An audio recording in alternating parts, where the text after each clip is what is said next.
Today I'm going to be doing a book review of this book I've been reading for what feels like forever, called Fourth Wing by Rebecca Yarros. I might be butchering the name, but that's how I'm saying it. Correct me if I'm wrong. This book is one of those ones where I feel like it was overhyped to me. I'm just gonna say it, okay? One of my biggest annoyances of the book is that I think when people were recommending this book, they made it seem like it was some type of like 50 Shades of Grey type of book. Every time that I would mention to someone that I'm reading it, they're like, oh, like it's this like, do you know what I mean? That kind of like naughty, like spicy kind of book. And me, I then started feeling like I was nasty. But there's 500 and something pages in this book, okay?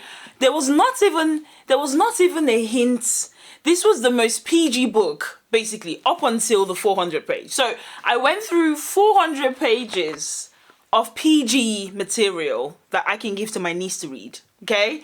And I'm just like, somebody was lying. So and then I remember someone telling me that basically that I shouldn't, like, it's not one of the books that I should publicize that I'm reading because it's meant to be like this. You know how there's those women books, you know those ones where I don't even know what the genre is called, where like it's a lot going on in there, okay?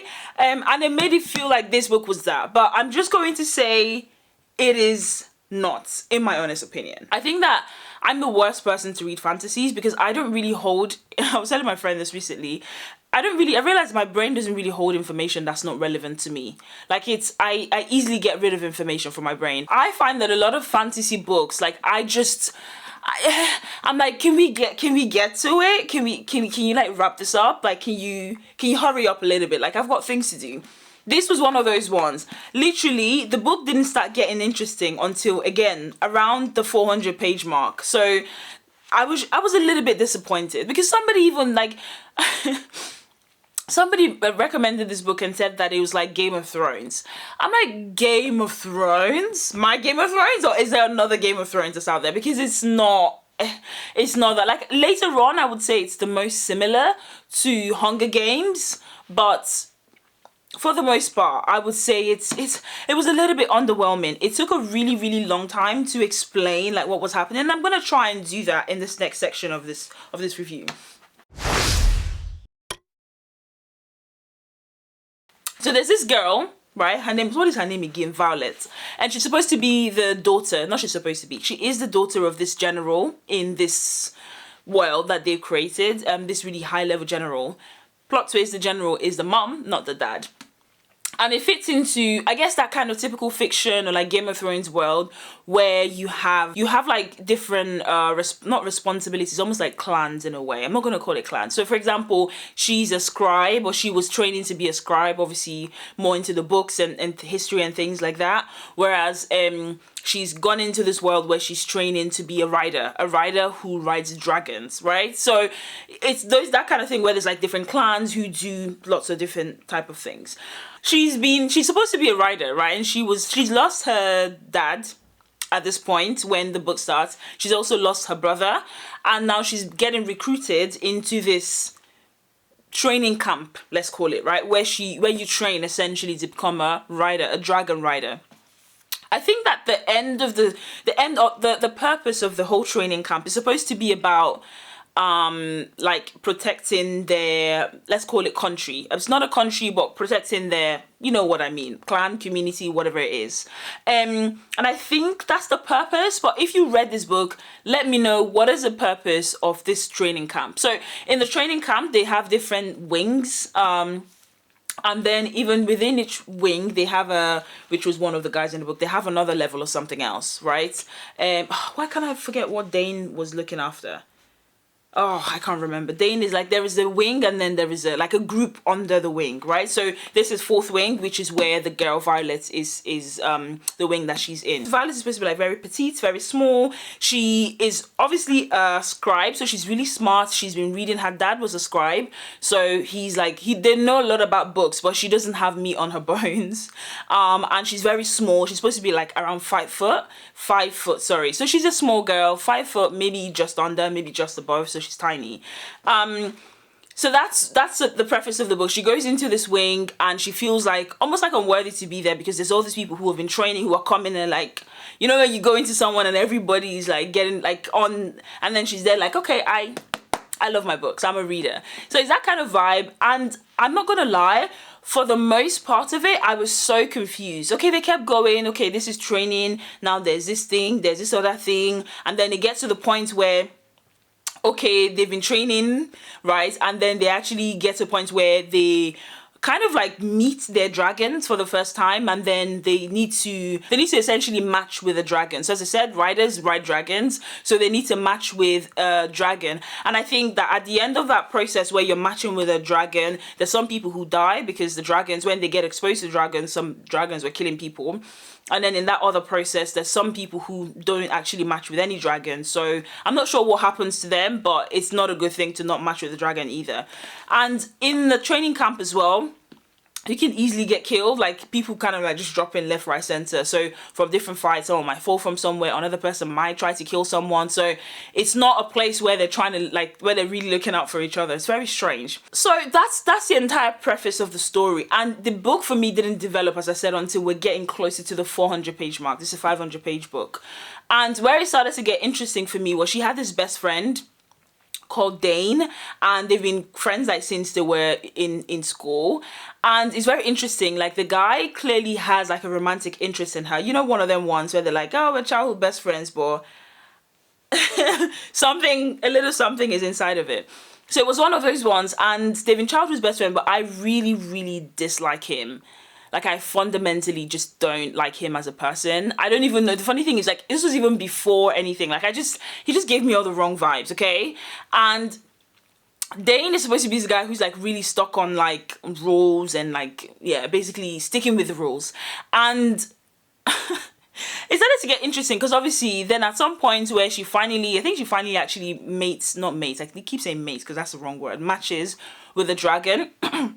But the Dain guy has always like been putting it in her head that she's not, almost like not good enough to be there. He doesn't realize that he's saying you're not good enough to be there, but the way he's saying it is like, I'm trying to protect you, like don't do this, don't do this, don't do that. And I think even as a reader, you're obviously taking it as like the guy needs to chill. Like, she's obviously made it this far, so what do you want her to do at that point? And there's this storyline around where, as I said, Violet, the main character, her mum is a general, right? So there's been some type of rebellion in their society where there's some people who try to rebel against something, right, in the kingdom. It doesn't really matter what it is, but the children of those people, well, those people were killed, and then the children of those people were sent to this training camp, essentially because a lot of people don't make it out of this training camp. So the likelihood is that they can either be trained to become warriors to defend the community, or they die, which is like fair enough because their parents did something.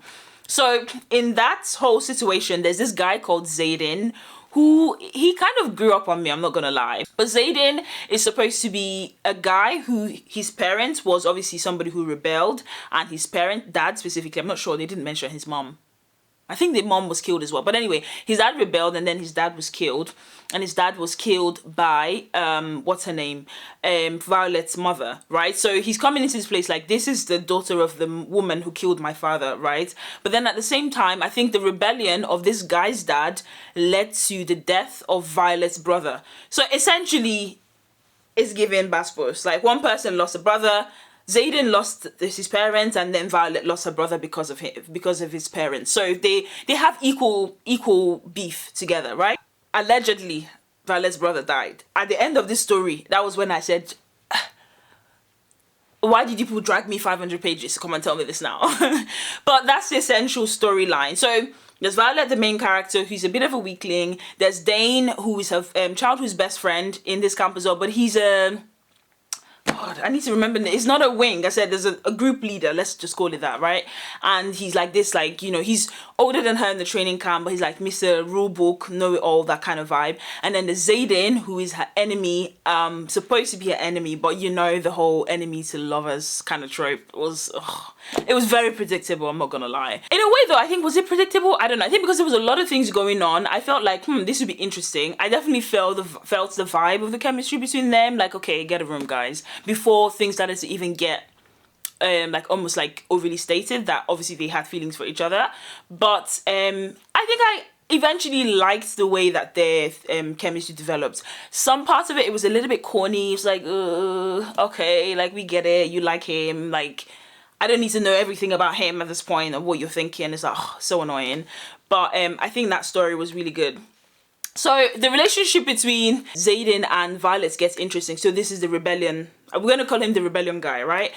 So the relationship between them and Violet, who is the general's daughter, but there was someone in the training camp who they found this really small dragon who was not strong enough to really kind of match anyone because she was really small. And then it was really weird that this boys from the training camp wanted to kill the dragon. And I'm like, okay, I don't know. I just thought that was a bit weird. Like, why would you want to kill the dragon? Like, go and find your own dragon. Why are you trying to kill a small dragon that's just here, like, minding her little business? I don't know. I just thought that was a bit strange. But they wanted to kill this dragon. And I think the scene and the way that Violet really, like, stepped up to basically defend the dragon was really, really interesting. And even in that moment, Xaden, who is a rebellion guy, who was supposed to, like, really, really hate her. And they had this, like I said, enemies, but, you know, they secretly like each other kind of vibe to them. And Xaden, the rebellion guy, is obviously, like, more senior. He's the leader of the wing, right? So he's more senior, and the way he was kind of like almost like subtly like protecting her, like, and watching what was happening, and then he broke a rule to basically save her when she was fighting against these people who wanted to kill the small dragon, Adana.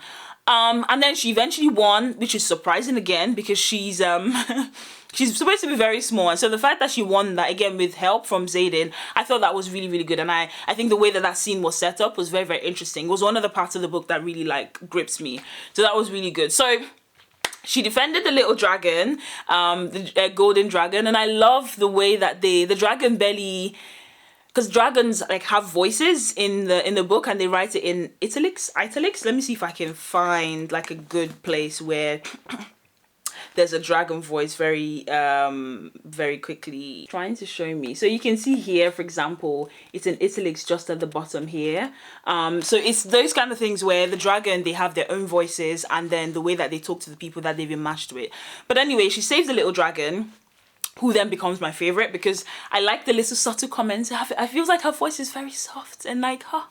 And she's golden, but again, I said she's not strong enough to really like take anyone. So the really big concern for Violet was that she was not going to be able to match with any dragon because she can't fight, she can't do anything, she's very small. But I think because of her courage, even the way that dragons match with humans is supposed to be like this thing where the dragon almost like feels, it's supposed to be like a weird vibe. Anyway, vibe check, they need to like align with each other. But Violet only went and literally like matched with the largest dragon that anybody had ever seen. But not only did she match with that one, she also matched with the little one that she saved, because the big dragon that she matched with has like a thing for the little one. So she ended up matching with 2 dragons, which was again a bit plot twist. Again, surprising, not surprising, because obviously she's the main character of the story. So you expect unexpected things to happen with her. But I think obviously there had to be a conversation with the councils and things like that, because they didn't know whether it was allowed for one person to like match with 2 dragons and all of that kind of vibe.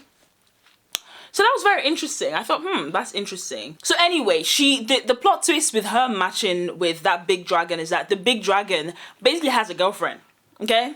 The big dragon has a girlfriend who's already matched with, or bonded. That's the word I'm looking for, bonded. So humans are supposed to bond dragons, and then the human and the bonded dragon, the human becomes a rider of the bonded dragon. Does this make sense? I hope so. So anyway, it then happens to be that, the dragon that Violet, the main character, bonded, ended up being bonded to the dragon of her enemy, who's Xaden, right? So then they end up in this quadruple, what do the polyamorous people say? Quadruple polyamorous dragon situation. That's like, okay, right. So the main character Violet is bonded to her dragon Dain and the little baby cute gold dragon Adana, and then her dragon Dain is also bonded to this other dragon because they're girlfriends and boyfriend. That's what we get, dragon girlfriend and boyfriend. But then the girlfriend of that match is also then bonded to Xaden. The implication of that though means that if normally as well in this universe, should I say, if a rider dies, the dragon dies, and vice versa. If the dragon dies, the rider dies, right? And we actually see that play out at some point in the book, which is very interesting and sad as well, because I really liked the guy that died. So yeah, so that was really interesting. So then Xaden, who's the enemy, now has a vested interest in keeping this babe alive, because if you die, I die, kind of thing, right? Because if she dies, then her dragon dies. If her dragon dies, the other dragon that her dragon is bonded to dies, which means he dies. So it was very interesting plot twist. I was like, okay, but let me not. But I think the way that their story then evolves out of that was like very interesting. I'm not going to go into too much of the detail because it's just love. Is it love? Is it lost? I don't even know.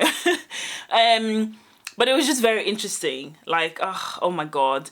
The only thing I would say that made me really like Xaden was that there was a point in the book where like you could tell that it was so obvious that he was no longer trying to just protect her because he was trying to look out for himself. Like, she was really struggling to like hold on to her dragon because she's really small, and obviously she bonded with the largest dragon in the place.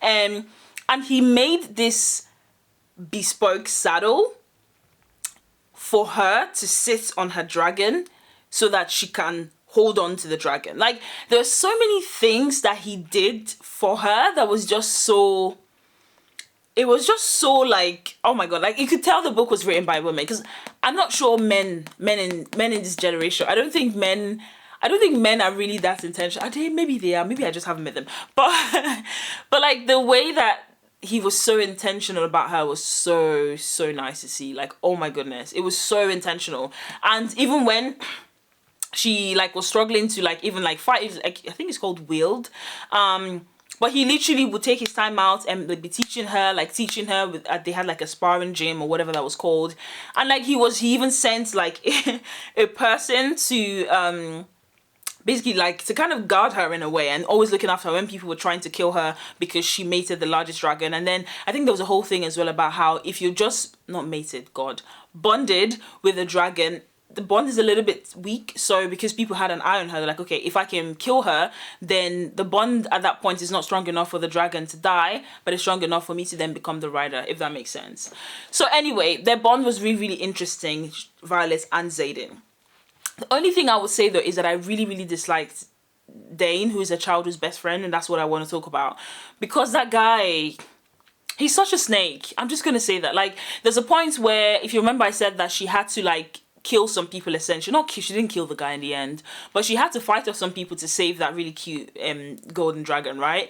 And then I think Xaden, because he was watching to keep an eye out on her. At this point, they hadn't even been bonded to each other's dragons or anything, but I think he just really liked her. So he was kind of like keeping an eye. I don't even think he was just curious. You know when you like someone and you're just curious about them, but you haven't like confirmed to yourself that you like them. It's just more like, So I think that was what was happening to him. So he was keeping his eye out on her because he's like the leader of the wing. So he broke a rule, essentially, by some things that he did that helped her. Nothing too serious, but it was like still a small rule breaking. How can her own best friend, Dain, who allegedly liked her, then come in and be like, oh, like, why did he break a rule? Like, yeah, but the rule is a rule. And so just as a joke, right, because the guy, Xaden, who broke the rule, the rebellion guy, he didn't see a big deal. And just to prove a point, he was just like, obviously, he knew that the best friend liked her. So he was just like, obviously, like, if you were in the same situation, kind of like taunting him, like, if you were in the same situation, would you not do the same? And the girl, Violet, was there in front of him, both of them, as Xaden was dragging him, like, would you not do the same? Would you not do the same? And then this guy said no. And Xaden was so, because the thing is, Xaden was trying to prove that, like, obviously the guy is just as bad as him and he would do the same. And the guy was like, yeah, no, I'm so sorry, like, the rules are the rules. And if the implication of me breaking the rule or not breaking the rule means that she dies, then it is what it is. I say, hey, wow. And then after that point, I think at some point he even kissed her. Myself, I was disgusted. I'm like, don't touch me. It was so like, oh, he's so icky as a person. And then come to find out that the guy, so everybody in this training camp, eventually like they yield, I'm probably not using the right English, but they develop some type of magic. And Violet, being the slow girl that she's always slow and weak, has to ages to come.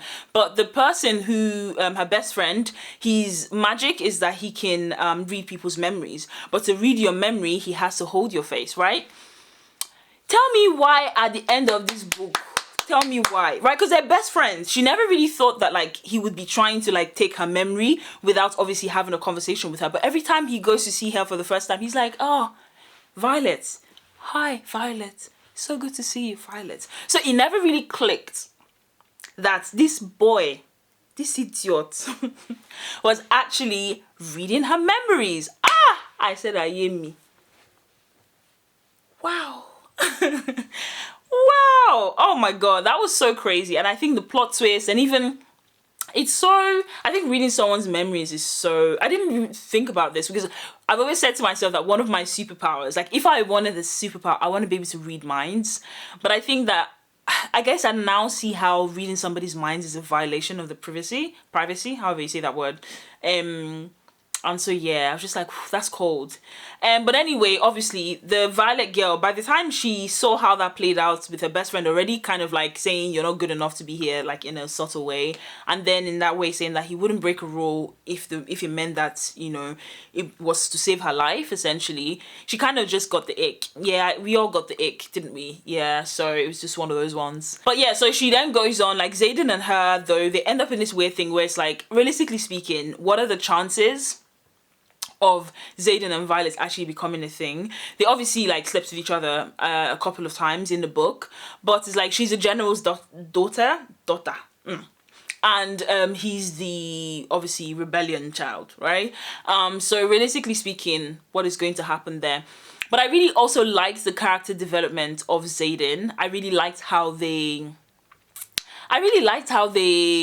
kind of like showed him, humanized him. Although that's my weak points. Like when there's a bad boy who now has a good heart, hey, wow, that's like a unicorn that doesn't actually exist in real life. But for some reason, I feel like women especially, whenever we write love stories, we have this bad boy trope who is a good person. It's like, oh, come on.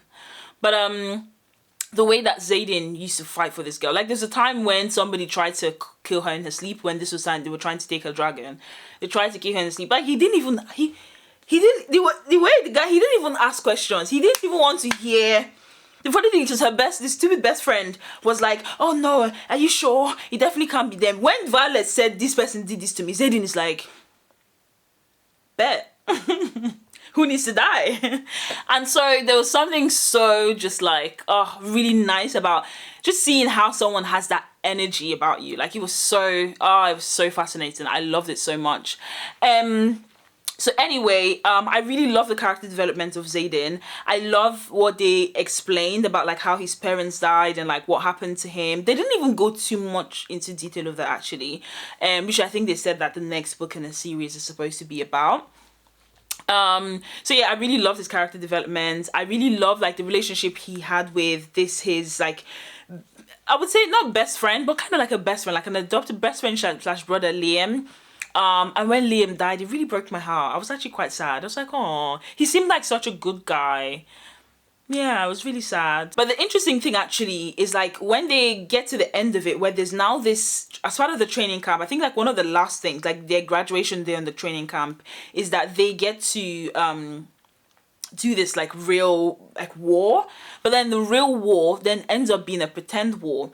But the interesting thing though about the pretend war is that I'm not sure that I can really explain what happens, but they end up in a situation where Violet and Xaden and a bunch of other like rebellion kids. Remember how I said the rebellion people who rebelled, they sent their children to this camp. So Xaden, who was a wing leader because he's just really good, they sent him and he chose him and other like rebellion kids to go into this section where they had to do this war thing. This is the best explanation I can give you, right? As part of their graduation on the training camp day. But what I found so interesting was how, as part of that, he just like took Violet, like, okay, if he wants to keep an eye on Violet, because if Violet dies, I die, but also it's his girl at that point. So he takes Violet. Obviously Dain tries to go like, oh, you know, you shouldn't go with him, that kind of thing. And even in that moment, Violet. And even in that moment, he's obviously reading her memories. He finds that like obviously she's slept with Xaden and they have a thing, and he was really disappointed, probably jealous. But after they get to where they get to, they then realize that, oh, they haven't actually been sent to some fake war training thing. They've actually been like sent to die, essentially. And there's like these real like beasts and like the riders on the beast, essentially, that are real, and they thought that we're a myth. But apparently the leaders of their community or society that's been created in this book are aware of these beasts. And these leaders are kind of like keeping hush hush about these beasts, and then they send these children essentially to go and fight those beasts because it's just interesting. I don't want to go into detail because I feel like I don't understand it enough, but I get it enough for the book to make sense to me. And it's in that process of like fighting these beasts where obviously Liam, who is Xaden's like best friend, who was the one who was always protecting looking after Violet, ended up dying. So that was quite sad. The only thing from that, though, is that Xaden knew about this, and he used to give, I would say, weapons to a group of people who are supposed to be kind of like outcasts. He used to give them weapons, and I think they had this type of relationship going, and Xaden never told Violet about it, so she was very like heartbroken by that. But I don't know, I think her heartbreak was cute. She was like disappointed. How can you tell me? You lied to me, blah, blah, this and that. I said, oh, that's your own business. I just felt like Violet is always going to come back to Xaden. Like, that's always going to happen. So, yeah, it's all fine. What else did I want to talk about? I really liked the fact that the dragons have, like, an inner voice that they use to talk to the people they've been bonding to. So, the bonded dragon to Violet is called Dain. I'm going to say, I've been told that's a Scottish name, and I'm most likely butchering it, but Tairn. And they have an inside voice, so she's thinking something, the dragon is hearing it, and then the dragon, like, so they can speak to each other, and then you see that written out in text like I showed you earlier. What is even more interesting, actually, is that because Xaden and Violet are bonded in that sort of weird quadruple way, Xaden and Violet can talk to each other through their minds without actually, like, speaking, which I just thought was so fascinating. I think that would be so dangerous, though. Imagine dating someone that you have... you have an ability to talk to them your mind. You guys would just be completely nasty to each other. I wish they kind of like did a little bit. And it was really funny. But I'm happy that other people around them who knew that they had a thing for each other, and just kind of like letting them do their thing. So that's all I have to say about this book. I think the plot twist at the end kind of like confused me, because I was like, the whole book, they said Violet's brother had died. This was what the book started with. Oh, Brennan is Riley's brother, and how, you know, he was supposed to be this, he's supposed to be that, and how that changed her family, and how the dad's potentially the reason why her father died, because her father was heartbroken from the death of her brother. Explain to me why, Rebecca. Explain to me why at the end of this book, this girl's brother is at the door. Explain to me why. Explain it. That doesn't. Explain why. That doesn't make any sense whatsoever. And that's where they stopped. Just like that. Just like that. They just stopped and said, Brennan is at the door? Are you kidding me? The whole story that you told me about this guy. Now he's randomly at the door. Anyway, so about Xaden, the funny thing is Xaden knew that her brother was alive the entire time. So the funny thing now is she's already angry about the betrayal of him not telling her about something that he knew about, right? Of these different people and outcasts and supplying weapons to some people. Now you mean to tell me she has to also forgive him that he knew that her brother was alive and he didn't say anything the entire time? And the brother is also part of the rebellion? Wow. Okay, Rebecca, if that's what you want to do, okay. That's what I just said to myself. So that's how I felt at the end of the book. I'm like, what did I just read? I don't even know. But I think the only thing I'll just say is she took so long. And I think maybe this is somebody literally told me on my YouTube channel that I should get to the points quicker. Maybe I also need to tell Rebecca the same thing. Let's work on it together. Get to it quicker, because literally up until, I'm gonna say, like, here, nothing was happening. Nothing was happening here. All of this, see all of this beginning, this is the front. All of this in the beginning. They could have told us about the bonding of the dragons. Like, from this point. Now I have to go and read another book to find out why Brennan is standing by the door. Anyway, there's another, what's it called again? Series in the book, which I guess I now have to go and read for my sins. But I'm not sure. I don't think I'm ready yet. It's called Iron Flame. I think it's going to be quite interesting for Violet to find out why her brother is alive. I think there's going to be a lot about that, obviously, what her brother was doing as part of the rebellion and all that kind of jazz. So that'll be quite interesting. But yeah, the book was good. I would say it's a good book. I would give it a... Again, this might not sound good to you, but let me do it out of 10. I would give it a 6.5 out of 10. Right? Which to me is kind of like a 3 point something, right? It's like a it's solid 3.8, you know? If we're using like the Goodreads sort of, it's like a 3 point. It's not up to a 4 for me.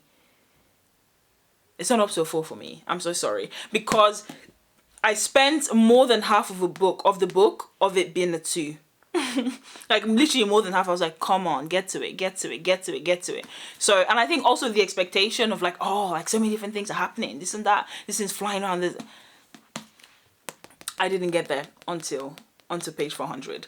So yeah, if you think that this is supposed to be some erotic book, don't bother buying it for that reason. It's really not that deep. Like, and even like the bits that are supposed to be erotic, it's very sensual, which I like. Like, it's not, I feel like there's eroticism that's like, oh, I don't know, it's almost like we are human beings, let's come back to the fact that, but like it's very sensual. It's like very like, soft, I think. To me, which I think is a good thing. It's not like, which is good. So yeah, this is this book. I'm not sure what I'm gonna read next because it takes me so long to read books. But yeah, this is it for now. Thank you so much for watching this crazy video about me yapping about this. See you somewhere in the space sometime soon.